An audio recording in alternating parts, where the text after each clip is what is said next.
दोस्तों नमस्कार, आप देखते रहे न्यूज़ एसीपी भारत की खास खबर।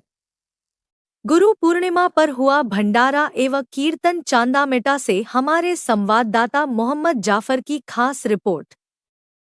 चांदामेटा श्री दादाजी धूनी वाले सेवा समिति चांदामेटा द्वारा गुरु पूर्णिमा के पावन अवसर पर क्रेडिट सोसाइटी चांदामेटा प्रांगण में भव्य धार्मिक कार्यक्रम का आयोजन किया गया। कार्यक्रम की शुरुआत सुबह दादाजी की झांकी के पूजन, राम नाम संकीर्तन एवं धूनी वाले दादाजी के भजनों के साथ हुई। इस अवसर पर आयोजित भंडारा एवं प्रसाद वितरण का कार्यक्रम सुबह से शुरू होकर देर रात्रि तक निरंतर चलता रहा।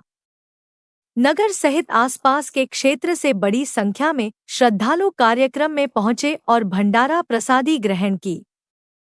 संध्या आरती के पश्चात भी देर रात तक श्रद्धालुओं के लिए भंडारा जारी रहा। आयोजन को सफल बनाने में श्री दादाजी धूनी वाले सेवा समिति के समस्त सदस्यों का महत्वपूर्ण योगदान रहा। समिति के सदस्यों ने क्षेत्रवासियों को गुरु पूर्णिमा की हार्दिक शुभकामनाएं एवं बधाई प्रेषित की। आप हमारे चैनल न्यूज़ एसीपी भारत को यूट्यूब पर सब्सक्राइब कीजिए और लाइक करें। देखते रहिए हमारे साथ न्यूज़ एसीपी भारत की खास खबर।